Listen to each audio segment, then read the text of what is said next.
तो क्या फिर डूब जाएगी दिल्ली एनसीआर में बाढ़ का खतरा। यमुना नदी अपने खतरे के निशान से ऊपर। तो क्या दिल्ली एनसीआर में आने वाली है बाढ़? क्या 2023 की तरह दिल्ली में फिर पानी? इस टेंशन भरी सिचुएशन में क्या सरकार की है तैयारी?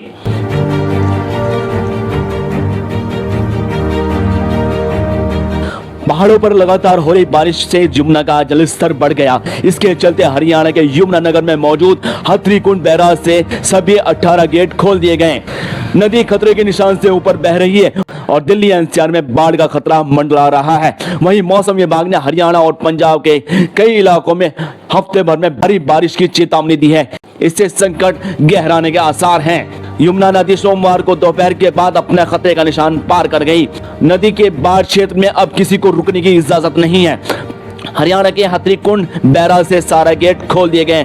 दिल्ली शाम 7 बजे यमुना का 205.59 मीटर रहा। यमुना का जलस्तर तेजी से बढ़ रहा है और डीडीएमए की राहत बचाव टीमें यमुना के किनारे झुग्गियों में सर्च ऑपरेशन कर रही हैं। प्रशासन ने यमुना के बाढ़ क्षेत्र से सभी को बाहर निकाल दिया गया है। पूर्वी दिल्ली के गीता कॉलोनी के पास बंद रोड पर बने केंद्रीय बाढ़ नियंत्रण कक्ष ने 24 घंटे के जल स्तर का निगरानी रख रहा है। अधिकारियों का कहना है कि बाढ़ से निपटने के लिए वह पूरी तरह से तैयार हैं। अधिकारियों का कहना है कि बाढ़ से निपटने के लिए वो पूरी तरह से तैयार हैं। दिल्ली बोट क्लब में करीब 24 नौकाएं, गोताखोर, पीडब्ल्यूडी दिल्ली स्वास्थ्य विभाग की टीमें आपातकालीन स्थिति से निपटने के लिए पूरी तरह तैयार है।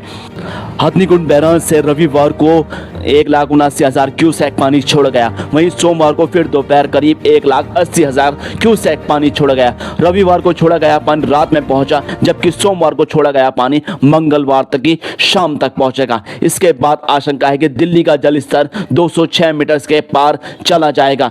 दिल्ली में इतना जलस्तर बाढ़ माना जाता है। तब लोगों को यमुना बाढ़ क्षेत्र से हर हाल में बाहर निकाल दिया जाता है। पानी बाढ़ के बाद में यमुना बाजार इलाके में कई सीबस ओवरफ्लो कर रहा है। मुख्यमंत्री रेखा गुप्ता ने दिल्ली वासियों को आश्वस्त किया कि शहर में कभी भी बाढ़ जैसी स्थिति नहीं होगी। मानसून से पहले ही बाढ़ से निपटने की पूरी तैयारी कर ली गई थी। अगर कोई स्थिति इस तरह की आती है तो सिर्फ फ्लड प्लेन क्षेत्र में ही सीमित रहेगी, वहां पानी आना स्वाभाविक है। मुख्यमंत्री रेखा गुप्ता ने सोमवार को यमुना नदी और उससे सटे क्षेत्रों में बाढ़ प्रबंधन तैयारी की समीक्षा के बाद में ये बात कही। सीएम ने कहा, आईटीओ बैराज के सभी गेट खोल दिए गए हैं। राहत बचाव के लिए प्रशासन मुस्तैद है। मुख्यमंत्री ने कहा, दिल्ली वासियों को चिंता करने की जरूरत नहीं है, उनकी सुरक्षा प्राथमिकता है। इसके लिए राहत और बचाव कार्यों के लिए 14 अहम जगहों पर नावों को तैनात किया गया है। बिजनौर न्यूज पॉइंट के लिए सनवर सिद्दीकी की रिपोर्ट।